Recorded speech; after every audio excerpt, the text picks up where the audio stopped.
Nagarjuna, Dhanush lead roles లో శేఖర్ కాముల రూపొందిస్తున్న చిత్రం Kubera. Rashmika heroine. Bollywood నటుడు జిమ్ సర్ఫ్ కీలక పాత్ర పోషిస్తున్నాడు.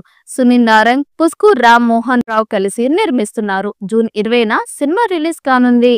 మ్యూజికల్ ప్రమోషన్ స్టార్ట్ చేసిన మేకర్స్ ఫస్ట్ సాంగ్ కు ముహూర్తం ఫిక్స్ చేశారు. ఈ నెల 20న పాట విడుదల కానుండగా మంగళవారం ప్రోమోను విడుదల చేశారు. పొయ్యిరా పొయ్యిరా పొయ్యిరా మావ, అరే రాజాలాగా దర్జాగా పొయ్యిరా మావ అంటూ సాగిన ప్రోమో సాంగ్ ఆకట్టుకుంటోంది. దేవిశ్రీ ప్రసాద్ కంపోజ్ చేయగా భాస్కర్ భట్ల లిరిక్స్ రాశారు. ఈ సందర్భంగా రిలీజ్ చేసిన పోస్టర్ లో ధనుష్ డిఫరెంట్ లుక్ లో ఇంప్రెస్ చేస్తున్నాడు. విజిల్ వేస్తూ డాన్స్ చేస్తున్న స్టిల్ ఆకట్టుకుంటుంది. 5 భాషల్లో రిలీజ్ చేయనున్న ఈ పాటను తెలుగు, తమిళ భాషల్లో ధనుష్ స్వయంగా పాడారు.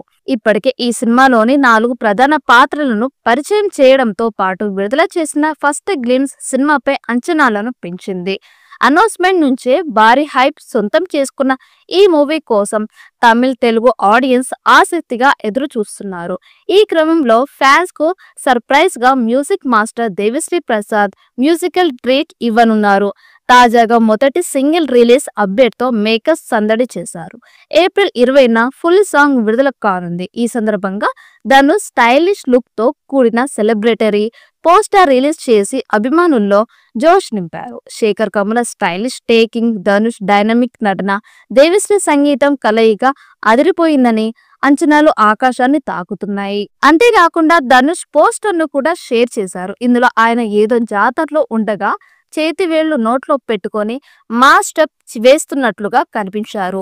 చుట్టూ జనం ఉండగా ఆయన మాత్రం సోలోగా డాన్స్ చేస్తున్న లుక్ లో ఉన్నారు. ప్రజెంట్ ఈ పోస్టర్ కుబేరా ఫస్ట్ సింగిల్ పై అంచనాలను పెంచుతోంది. కాగా ధనుష్ ఈ సినిమాతో పాటు ఇడ్లీ కడై, శేఖర్ కములతో మరో మూవీ చేస్తున్నారు. ఇప్పటి వరకు క్లాస్ సినిమాలు చేసిన శేఖర్ కముల మొదటిసారి కమర్షియల్ అంశాలతో సినిమా చేస్తున్నారు. మరి ఈ చిత్రం ఎలాంటి విజయం సాధిస్తుందో చూడాలి. ఈ వీడియో మీకు నచ్చినట్టయితే లైక్ చేయండి, షేర్ చేయండి. మరిన్ని అప్డేట్ కోసం మన ఛానల్ ని సబ్స్క్రైబ్ చేసుకోండి. ఈ వీడియోపై మీ అభిప్రాయాన్ని కామెంట్ బాక్స్ లో కామెంట్ చేయండి. నోటిఫికేషన్ కోసం పక్కనే ఉన్న గంట సింబల్ ని గట్టిగా నొక్కండి.